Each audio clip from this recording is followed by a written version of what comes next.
Bonjour à tous et bonne année, bienvenue de retour sur la chaîne. L'année dernière, je vous ai fait la première partie de mon dernier vol dans la Marine nationale sur Rafale qui remonte à septembre 2017. Comme promis, la partie numéro 2 et directement, où est-ce que nous étions? Je vous rappelle, si vous n'avez pas vu la partie 1 ou si ça remonte un petit peu, décollage de la base de Landivisio, ravitaillement en vol au-dessus du centre de la France, ensuite c'était une attaque au niveau d'Évreux, LFOE, suivi par un passage au niveau du terrain de Saint-André-de-l'Eure, LFFD, dont je salue l'aéroclub, le CASA, Club Aéronautique de Saint-André. Je sais que plusieurs d'entre vous sont élèves là-bas et j'ai même mon ancien instructeur, Jean Dubois, qui m'a écrit. Donc bonjour à lui, bonjour à toute l'équipe du CASA, je vous ai pas oublié. C'est là-bas que j'ai fait mes premiers vols à l'âge de 14 ans sur Jodel des 112, avant de repartir vers Château-Gaillard, monter vers le nord, vers le monument de Vimy, puis Lille, avant de partir au-dessus de la mer, descendre, c'est là où nous avions arrêté la dernière fois, et quelques petites images à venir au-dessus de la mer, du côté de la Normandie, avant de faire un retour vers Landivisio. Juste avant de vous montrer la suite des images, c'est un petit peu plus long, même beaucoup plus long que la semaine dernière. D'ailleurs, restez jusqu'au bout, à la fin je vous mets un petit extrait de Survol Maritime avec le son réel du cockpit. Eh bien, je voulais juste vous montrer, partager une bonne nouvelle en ce début d'année. Forbes, le magazine Forbes assez connu, nous a publié un article sur piloter un avion de chasse pour mieux manager. Ça me permet de vous montrer un petit peu ce que je fais en tant que professionnel maintenant. Je suis dans la formation professionnelle et la conférence. Donc si vous demandez, mais qu'est-ce que fait AT de ces journées? Vous avez dû remarquer que je produis un petit peu moins de contenu ce temps-ci. Eh bien, c'est parce que je fais des webinars ou des conférences ou des formations. Donc je vous mets le lien également de l'article directement en dessous si ça vous intéresse. Et n'hésitez pas, si vous cherchez des formations ou autres, ou vous connaissez des personnes qui recherchent ce genre de cours sur leadership, communication, tout ça, à partager. Allez, j'arrête de parler de tout ça, action. Nous voilà au-dessus de la mer. Dans la Marine nationale, il est légal de s'entraîner au-dessus de 100 pieds mer. Donc 100 pieds, ça fait environ 30 mètres sol. Donc là, ce que vous voyez, c'est du défilement en fait. Et hop, le sillage d'un bateau. Donc généralement, on ne passe jamais derrière un bateau. Pourquoi? Parce qu'il y a un risque aviaire, comme on dit, qui est plus élevé, qui est accru. Et vous avez souvent derrière les bateaux de pêche une multitude de mouettes. Dans ce cas-là, il n'y avait pas, c'était pas un bateau de pêche de mémoire, et surtout il n'y avait aucun oiseau, donc je me suis permis de passer derrière. Mais c'est quelque chose de très rare. Généralement, on vient plutôt passer devant. Même si, parfois, par exemple en haute mer, il y a pas de mouettes, des choses comme ça, vous pouvez vous permettre de passer derrière.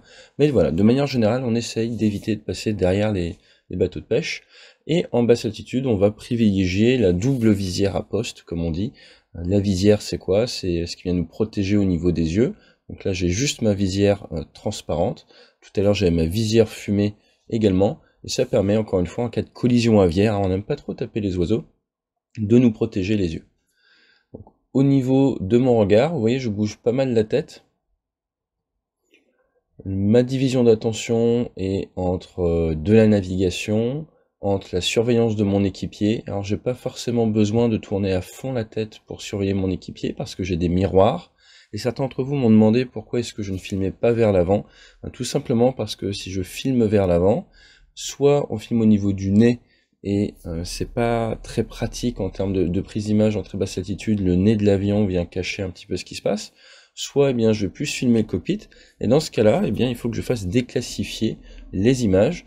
Des images comme ça, vous voyez bien qu'il n'y a absolument rien de classifié que je partage. Si maintenant je viens montrer les écrans, par exemple comme sur l'excellente chaîne Chasse embarquée ou autre, là il faut que ça passe par un process de validation, et généralement c'est l'amiral en charge de l'aéronautique navale, à l'AVIA comme on l'appelle, qui vient autoriser ou non la publication de la vidéo. Donc moi dans un cas comme le mien, il n'y a pas de processus de validation, donc forcément je vais rien mettre de classifié. Une certaine autocensure, et comme je vous ai dit sur cette chaîne, je ne partage jamais rien de classifié.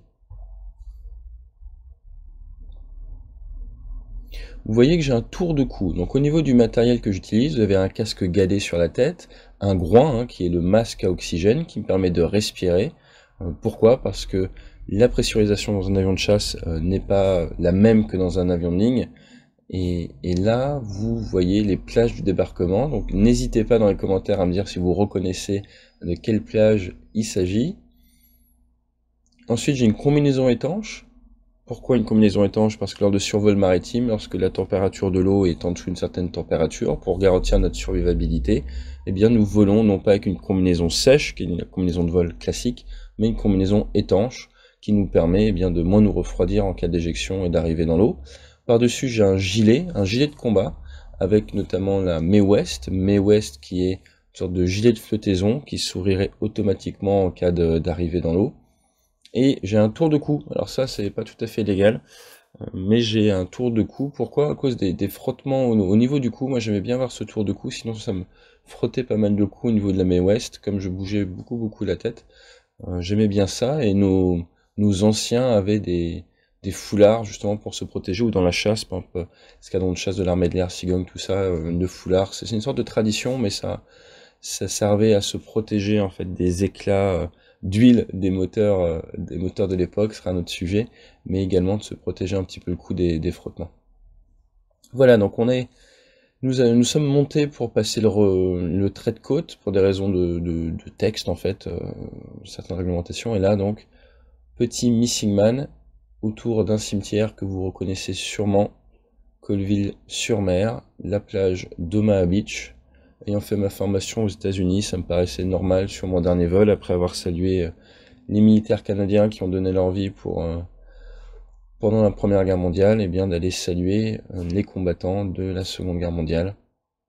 Donc Missing Man, ce coup-ci j'étais leader, donc là j'ai fait un changement de tête, et vous voyez, l'avion raccélère, j'avais freiné un petit peu aux alentours des 350 nœuds pour le Missing Man, et là je raccélère pour venir récupérer ma place de leader.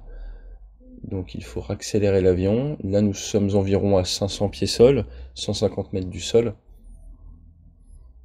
Et voilà, vous voyez arriver mon équipier sur ma droite derrière, j'ai repris ma place de leader. Il peut paraître loin, c'est un petit peu la GoPro qui fait ça. En fait nous sommes à environ 150 mètres. Et la pointe du Hawk, eh oui, hein, on n'oublie personne. Vous voyez au niveau des paupières, il y a un petit peu de facteur de charge. Là, je suis au-dessus des 3, je dois être vers les 4G5 à peu près à ce moment-là. Et on remet les ailes à plat. Toute la partie survol de la mission est effectuée. Donc, il y avait des horaires à tenir. Certaines personnes m'ont demandé, mais en fait, vous faites des balades quand vous volez avec le matériel d'État. Non. En fait, ce que nous faisons, c'est nous créons des missions et des cadres tactiques. Dans ce cas-là, il y avait toute une mission d'entraînement avec rejointe du ravitailleur dans un certain timing, à un certain moment, dans un certain endroit du ciel. Ensuite, derrière, c'était attaque de la base d'Évreux avec mise en œuvre fictive d'armement. Derrière, gestion du timing et reconnaissance du côté de l'île, et ainsi de suite. Et lorsque nous faisons du survol maritime, il y a utilisation du radar du Rafale, en mode air-mer. Donc le radar du Rafale peut être utilisé en différents modes, du mode air-mer pour détecter des bateaux au-dessus de l'eau, du mode air-air, également en cartographie, des choses comme ça, et ça nous permet de nous entraîner à mettre en œuvre notre système. Donc vous ne le voyez pas dans ces images, et c'est normal, hein, c'est des opérations, des mises en œuvre d'équipements qui sont classifiés, mais nous pouvons simuler une multitude d'action en fait avec notre avion, et c'est ce que nous faisons sur des vols comme ça. Donc il y a tout un cadre d'entraînement, on s'amuse pas à balader les avions pour le plaisir. Donc là vous voyez une dégradation météo, de plus en plus de nuages bas. Hop là, j'ai pris un petit peu ce qu'on appelle des barbules. Et donc là je commence un petit peu à chercher, vous voyez je passe beaucoup de temps à regarder dehors. Petit coup d'œil à l'intérieur de la carte, j'essaye de projeter ma patrouille un petit peu en avant, d'être, comme on dit, devant l'avion, et d'essayer de trouver un passage en basse altitude, sachant que oui, le Rafale pourrait voler dans les nuages en basse altitude, comme par exemple le FU Mirage 2000N ou le Mirage 2000D, il y a une option, comme on dit, de suivi de terrain. L'avion est capable, tout seul, de nuit, dans les nuages, à voler très très proche du sol, soit par l'utilisation du radar, soit par l'utilisation d'autres systèmes très franco-français sur lesquels je communiquerai pas trop. Donc la technologie est là. Néanmoins, il y a une différence entre technologie et légalité d'emploi, cadre d'emploi. Pourquoi? Parce que on ne peut pas voler dans les nuages à basse altitude n'importe où en France sans réservation préalable de certaines zones. Donc si j'avais eu le désir de faire du vol basse altitude dans les nuages pour ma dernière mission, j'aurais dû le faire dans certaines zones, comme on dit, ségrégées, qui sont en fait le réseau RTBA. Pour ceux d'entre vous qui font de l'aviation légère, vous connaissez ce réseau très basse altitude, qui est une sorte de conduit dans lequel eh bien, les avions de chasse ont le droit de voler sans regarder dehors en fait. Donc on va ségréguer cet espace aérien, interdire aux avions légers de rentrer dedans, parce que l'anti-collision, l'anti-abordage pour être précis, n'est pas assuré par les équipages militaires, donc on ne veut aucun trafic civil dedans. Là je ne suis pas dans une de ces zones-là, donc je me dois de respecter la réglementation de vol à vue militaire, qu'on appelle la CAM Victor, C-A-M Victor, circulation aérienne militaire à vue. Alors, pour les plus anciens d'entre vous, avant ça s'appelait différemment, ils ont changé les noms. Et donc je me dois d'avoir une certaine visibilité et une certaine distance par rapport aux nuages. Donc là je cherche, et bien je ne trouve pas. Le piège, comme on dit, est gentiment en train de se refermer sur nous. Plafond de plus en plus bas, visibilité en décroissance, probabilité de réussir à traverser cette couche très faible. Alors nous avions forcément fait un point météo avant, nous savions qu'il y avait un front. Néanmoins, les informations météo qu'on avait n'étaient pas aussi mauvaises que ça. Maintenant, c'était il y a maintenant 2 heures quand même. Il est très dur d'avoir des mises à jour météo quand on est en vol basse altitude, puisqu'en termes de portée radio, on n'a pas beaucoup d'organismes de contrôle militaire en fréquence. Donc là, vous avez vu que j'ai fait des virages. J'ai essayé de chercher un petit peu différents axes de passage, et là, mon équipier m'a dit « Athée, est-ce que tu penses pas qu'on devrait faire demi-tour ?» Moi, j'étais dans un état d'esprit un tout petit peu plus pushy, c'est-à-dire que sans sa remarque, j'aurais, je pense, essayé encore 1 minute ou 2. Avec sa remarque, je me dis, il a raison, on va arrêter les frais là. C'est pour ça que vous m'avez vu faire ce grand virage, remonter un petit peu, et l'appeler en patrouille serrée. Mon objectif maintenant est très simple. 1. Récupérer mon équipier en patrouille serrée. Pourquoi? Parce que nous allons devoir traverser la couche. Pour traverser la couche, eh bien, il faut qu'on maintienne la cohérence de patrouille. J'ai besoin qu'il puisse garder le visuel sur moi, qu'il puisse me garder en vue. Donc il faut qu'il vienne se mettre juste à côté de moi, à quelques mètres, de manière à pouvoir me voir malgré qu'on soit dans les nuages. Donc en 1, je le récupère en patrouille serrée. En 2, je m'éloigne du sol pour lui faciliter justement ce rassemblement, sans pour autant rentrer dans les nuages. Donc j'essaie de trouver des trous et commencer à orienter mon avion vers la zone où je vais effectuer ma remontée. Et donc là, nous allons faire une remontée, ça s'appelle un peu une remontée d'urgence dans les nuages. Nous passons en contrôle avec le contrôle militaire, avec RACI, qui est un organisme de contrôle militaire, que nous appelons sur un poste UHF. Les postes UHF, donc c'est une bande de fréquence, plutôt utilisée par les militaires, Ultra High Frequency, à la différence de la VHF, Very High Frequency. Pour faire simple, la VHF, vous avez des fréquences généralement autour des 119 à 130 et quelques MHz. UHF, vous êtes dans les 240 MHz. Et là, je passe sur ce poste UHF, je contacte RACI et je fais un appel un petit peu dans le vide initialement, en espérant qu'ils m'entendent.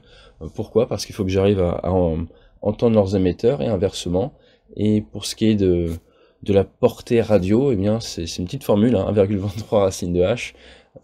Pour les plus ingénieurs d'entre vous, il faut être à une certaine distance. C'est pas magique, ça passe pas par les satellites, ça passe par line of sight un petit peu comme on dit. Bref, on a rassemblé la patrouille, nous sommes en train de monter, et vous allez voir que régulièrement j'appuie sur mon casque. Pourquoi? Parce que la qualité de la radio à ce moment-là était très mauvaise et j'avais beaucoup de mal à comprendre RACI. Néanmoins, eh bien, comment ça se passe? Il nous détecte au radar. Nous avons notre transpondeur, notre IFF, Indicator Friend or Foe comme on dit dans l'armée, notre transpondeur militaire qui est allumé, et le civil également. Hein. Et ils arrivent à nous détecter sur leur radar, et à partir de là, ils nous donnent un ordre de cap, une altitude vers laquelle nous pouvons monter. Et pendant ce temps-là, moi j'ai mon radar allumé, et je m'assure également qu'il n'y a aucun trafic civil devant nous. En patrouille serrée comme ça, mon équipier n'a pas son radar allumé. Pourquoi? Parce que sinon j'aurais que des filles. Donc quand l'équipier vient en patrouille serrée, il vient mettre son normalement, hein, encore une fois, il y a toujours des exceptions dans l'aéronautique, il vient mettre son radar sur un mode qui fait qu'il n'émet pas, et ça m'évite d'être trop proche de son cône d'émission et de me prendre beaucoup de radiation. Alors ça va pas me tuer, hein, même s'il allume son radar, hein, on a tous fait des oublis. Notre raison aussi, c'est que ça peut saturer mes systèmes de guerre électronique. Donc nous montons gentiment, et là l'idée, ça va être quoi? Ça va être de quitter l'espace aérien inférieur pour montrer dans l'espace aérien supérieur, donc au-dessus du niveau 195. En France, en Europe, vous avez espace aérien inférieur en dessous du niveau de vol 195, 19 500 pieds, et l'espace supérieur au-dessus. Vous avez le droit de voler à vue en dessous dans l'espace inférieur. Dans l'espace supérieur, vous devez être en contrôle radar, c'est des règles de vol différentes. Donc là, nous ne sommes plus en cam Victor à vue, nous sommes en cam India avec un I pour IFR, Instrument Flight Rules, I pour IMC qui veut dire conditions de vol à vue, et donc il faut être en contrôle permanent avec un organisme, et les militaires, les contrôleurs militaires, nous font en fait d'une certaine manière slalomer au milieu des trafics aériens civils. Donc c'est nous qui allons éviter les trafics aériens civils, que ce soit par la géométrie, donc dans le plan horizontal, ou alors par la géométrie verticale, dans le plan vertical, avec des étagements, des différences d'altitude. Vous voyez que je ne monte pas très vite. Pourquoi? Parce que quand nous sommes en cam India, sauf exception, ou dans certains cas, eh bien, on va faire attention un petit peu aux performances de nos avions. Pourquoi? Parce que si nous sommes trop violents dans nos changements d'altitude, si on commence à tirer fort sur le manche, prendre du 40 degrés néo, et avoir des taux de montée qui sont de 10 000 mètres par minute, ou des choses comme ça, eh bien, nous risquons de faire peur à certains avions civils, pas aux pilotes, hein, c'est pas un souci, mais faire peur à leur système embarqué, notamment au TICAS. Le TICAS, c'est un système d'anti-collision qui fonctionne grâce au transpondeur. Donc je vous renvoie, vous pouvez taper interception de l'Airbus par un F-15. J'avais fait une petite vidéo où il y avait eu des blessés là du côté de la Syrie, et expliquer un petit peu comment fonctionne ce système de TICAS. Mais si par exemple un avion de ligne est en palier et qu'il voit arriver un avion de chasse qui fait une montée très très forte, eh bien, il risque d'avoir peur à cause de la trajectoire extrêmement agressive de l'avion, à cause d'un risque de collision du fait, nous, de nos vitesses verticales très élevées. Donc pour éviter de déclencher les TICAS, pour éviter de faire peur un petit peu à tout le monde et de forcer des réactions d'avion de ligne, eh bien on vient se limiter dans nos capacités d'évolution lorsque nous volons comme ça. Allez, et puis là je vais pas vous mentir, la montée est assez longue, je vais avancer un petit peu. Ok, donc là nous arrivons au-dessus de la couche de nuages. Comme vous le voyez, il faisait pas beau à peu près quasiment de la surface, hein. Au plus bas, ça descendait dans les 400 pieds de mémoire, quelque chose comme ça, devant moi, jusqu'à à peu près un niveau 200, donc 20 000 pieds, donc 6 000 mètres de couche à peu près. Et là, paf, je signale à vue, donc en fait il est très proche, hein. Encore une fois, c'est avec la GoPro en mode grand angle, là ça vous donne cette impression. Je viens de lui donner pour consigne de quitter la patrouille serrée qui est à quelques mètres pour aller en formation de manœuvre. Donc là maintenant il s'est un petit peu écarté. Et nous continuons gentiment notre montée. Là, pourquoi est-ce que j'ai voulu l'éloigner un petit peu, même s'il reste un tout petit peu de nuage? Je sais qu'il n'aura aucun souci à garder le visuel sur moi. Et il vient de faire une longue période de vol en patrouille serrée sur moi. Et il a quand même des choses à gérer dans son cockpit. Je veux notamment qu'il gère un petit peu son pétrole. Je veux qu'il puisse faire ses actions vitales périodiques. Les actions vitales périodiques, c'est regarder régulièrement tout l'état de vos systèmes. Comme si, dès que vous prenez la voiture, on va dire toutes les 5 ou 10 minutes, vous faites un tour de toutes les pages d'informations disponibles, vous vérifiez que les températures du moteur sont bonnes, les températures d'huile sont bonnes, imaginez température frein, système d'oxygène embarqué, toutes ces choses-là, on vient vérifier ça de manière très périodique, on est très proactif, on n'attend pas une remontée de panne pour s'intéresser et s'inquiéter de l'état de notre aéronef. Donc je lui donne l'opportunité de faire ça en toute sécurité, en s'éloignant un petit peu de moi. Pourquoi? Parce qu'en tant qu'équipier, moi là je suis leader, mon équipier numéro 2 et wingman équipier, eh bien c'est à sa charge, c'est sa responsabilité, l'anti-abordage. Donc c'est à lui qu'incombe la charge de travail de faire en sorte qu'on ne se percute pas en vol. Alors je vais pas me laisser rentrer dedans, hein, c'est pas non plus l'idée, mais en termes de division d'attention, de gestion de la charge de travail, de responsabilité, eh bien c'est à lui que ça incombe, donc c'est lui qui vient inclure cette surveillance de son leader, cette gestion de la vitesse relative entre nous deux, et ça lui prend beaucoup d'énergie dans certaines phases de vol, notamment en patrouille serrée. Donc là, nous sommes entre Saint-Malo et Saint-Brieuc. Et maintenant, eh bien, je vais essayer de gérer le timing. Pourquoi? Parce que j'avais annoncé que je me poserais à une certaine heure très précise, à l'heure, la minute et la seconde près. Pour mon dernier vol, il faut également qu'on ait une certaine quantité de pétrole au retour. Quantité de pétrole pour nous permettre, en cas de souci au terrain de l'Andivisio, ou en cas de souci météo, ou en cas de fermeture, hein, peut-être même du terrain causant un accident ou de n'importe quelle raison, nous permettre de nous faire remettre les gaz et de nous éloigner et partir par exemple sur le terrain de Brest qui est juste à côté, terrain civil, sur le terrain de Rennes, pareil, terrain civil, ou alors sur la base d'aéronautique navale de Lorient qui est située à une cinquantaine de nautiques, ou alors même des fois, fonction de la météo, on nous demande de prendre le pétrole pour aller à Cognac ou aller à Tours ou sur des terrains plus éloignés. Donc il nous faut une certaine quantité de pétrole. Si on arrive en dessous de cette quantité de pétrole, eh ben c'est très mal. C'est un petit peu trahir la confiance de nos chefs.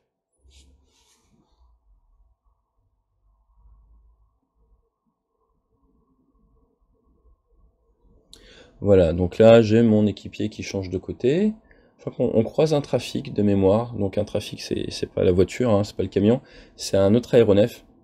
Donc quand vous croisez un autre aéronef, vous aimez bien que votre équipier soit à l'opposé de cet aéronef pour deux raisons. La première, c'est l'anti-abordage. La deuxième, c'est pour lui faciliter la vie. Parce que vous voyez, moi je regarde beaucoup à ma gauche. Eh bien, si mon équipier, lui, doit assurer l'anti-abordage avec moi, il faut qu'il regarde vers sa droite pour me voir s'il est sur ma gauche. Et ça l'empêche de bien voir ce trafic.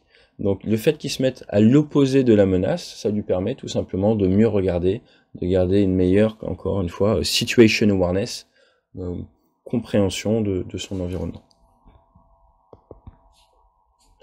Quand vous êtes en formation de manœuvre comme ça, généralement, vous êtes libre de choisir le côté de votre choix. En tant qu'équipier, ça fait partie de vos prérogatives.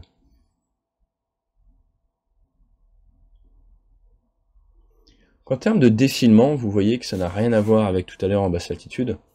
Les gens souvent me disent dans les simulateurs de vol, il n'y a aucune impression de vitesse. Regardez en bas, non, il n'y a pas d'impression de vitesse. Pourquoi? Parce que là, nous sommes à 7 ou 8 000 mètres au-dessus du sol. Donc la notion de défilement, de vitesse à laquelle le terrain en dessous de vous défile, n'est pas très forte, tout comme dans un avion de ligne, hein, vous faites du 900 km/h, vous êtes à 11 km d'altitude, vous regardez par la fenêtre, vous n'avez pas l'impression d'aller à 900 km/h. Maintenant, le même avion de ligne descend en basse altitude et fait du 600 km/h, vous allez avoir vraiment ce sentiment de défilement, donc vous aurez le sentiment de vitesse. Exemple, pour bien s'en rendre compte, vous êtes sur l'autoroute, vous êtes à 130 ou 110 ou 90, fonction des zones, vous regardez droit devant vous, vous avez une visibilité sur plusieurs kilomètres, vous n'avez pas une sensation de vitesse incroyable. Maintenant, vous êtes passager, vous regardez à 90 degrés sur la droite, et vous allez voir défiler la rambarde de sécurité extrêmement vite, et là, en prenant comme référentiel la rambarde de sécurité, vous allez vous rendre compte que vous allez très vite, votre référentiel est un référentiel qui vous permet de vous rendre compte de votre vitesse de déplacement. Donc ça, c'est une notion importante, ces notions un peu de vitesse relative et de distance par rapport à votre référentiel sont des choses qu'on prend souvent en compte dans l'aérien, puisque tout bouge très vite, mais un peu dans tous les sens. C'est notamment important en termes de ravitaillement en vol, où oui, nous allons peut-être à 600 km/h, mais l'avion ravitailleur également. Et ça, c'est un autre sujet. D'ailleurs, j'en ai parlé dans certaines vidéos. Si vous voulez regarder les méthodes de ravitaillement, c'est d'autres vidéos sur la chaîne. Donc là, comme vous pouvez le voir, nous descendons. La mer sur la gauche de l'écran, donc sur la droite de mon avion. Et en termes de vitesse, nous sommes dans les 420 nœuds à peu près, donc dans les 800 km/h. Et là, je suis tout content. Je sais que c'est mon dernier vol. La partie un petit peu stressante est passée. Nous avons réussi à remonter dans les nuages. Aucune violation d'aucun texte, tout va bien. Pas fait de bêtises pour mon dernier vol, c'est toujours important. Non pas qu'on fasse beaucoup de bêtises, mais on va toujours essayer de faire ça proprement. Donc la mission n'est pas finie, mais là, la charge de travail me permet de me détendre, comme vous avez vu, facilement 4 secondes.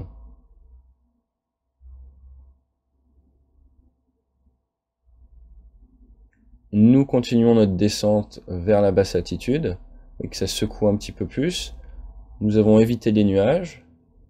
Là, nous sommes de retour dans des règles de circulation à Camp Victor, donc j'essaye de rester, même je veux rester en dehors des nuages.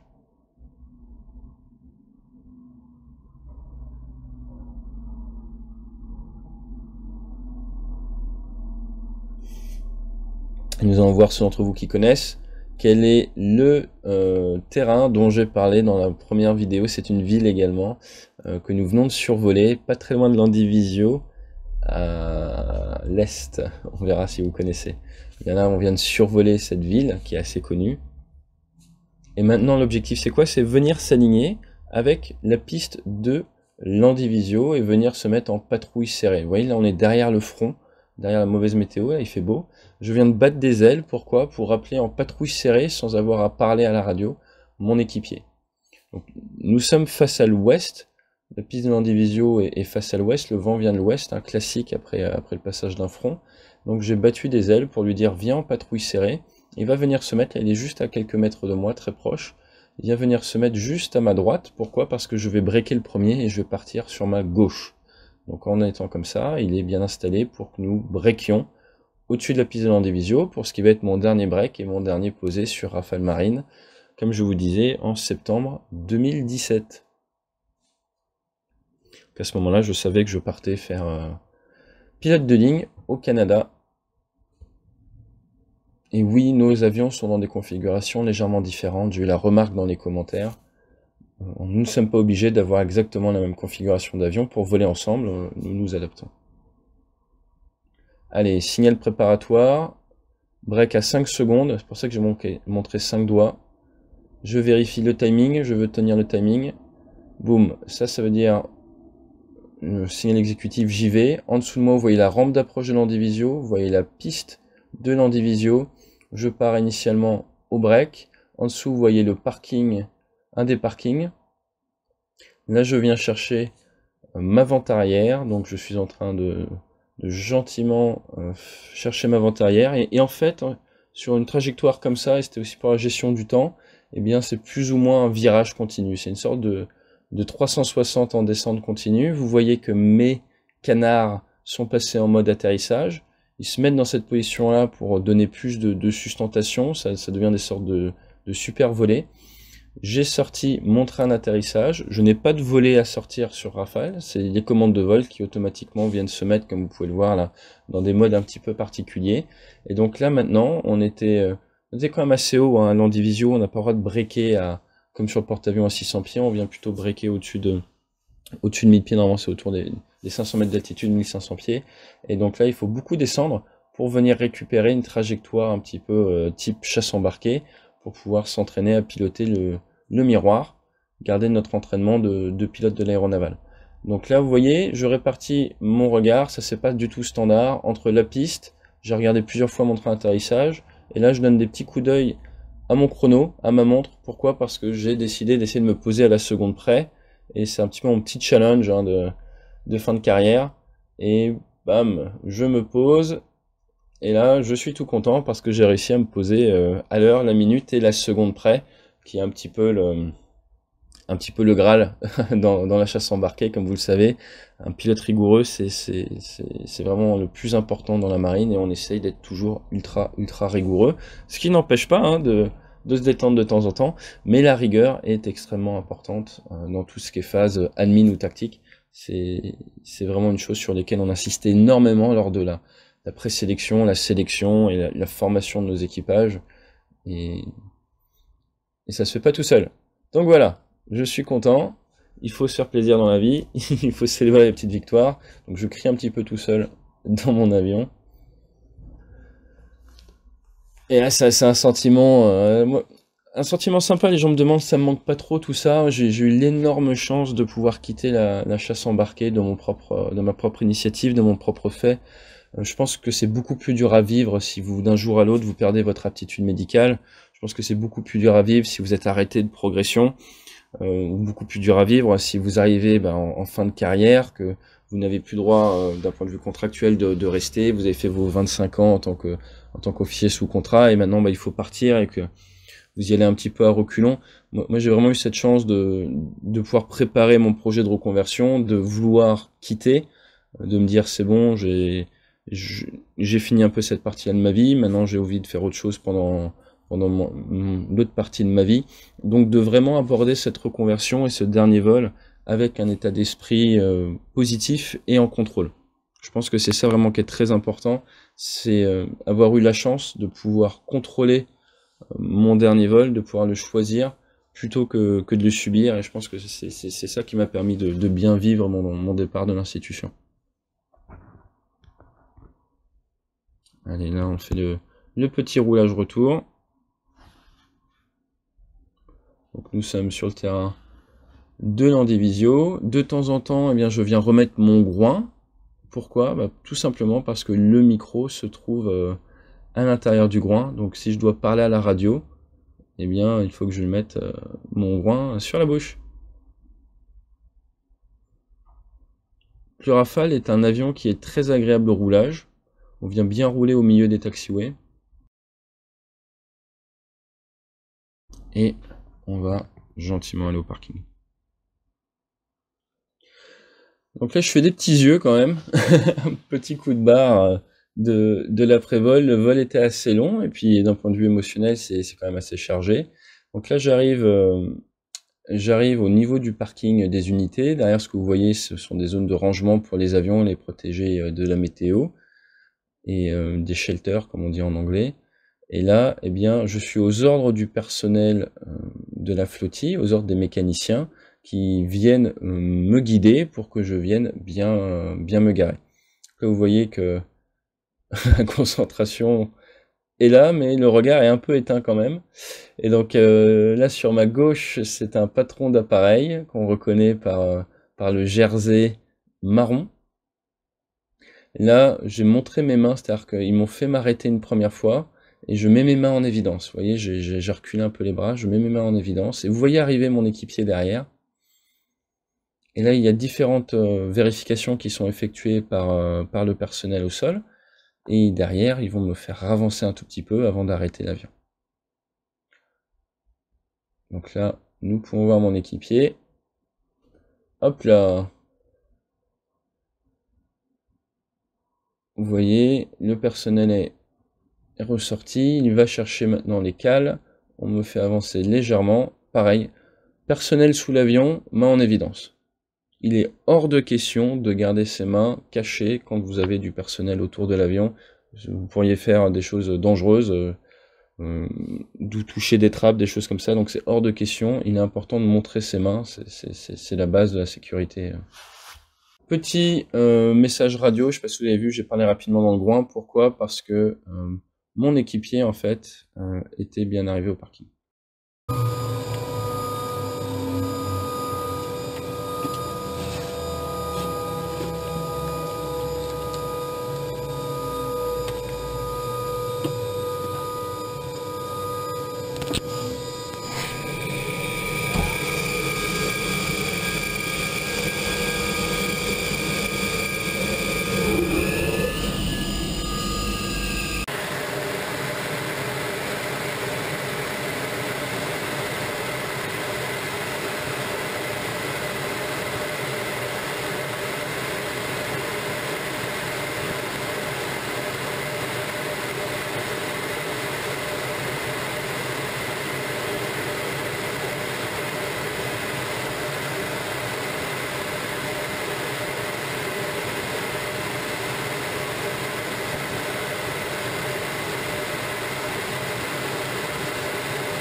Et voilà, c'était le dernier vol sur Rafale Marine, comme je vous le disais.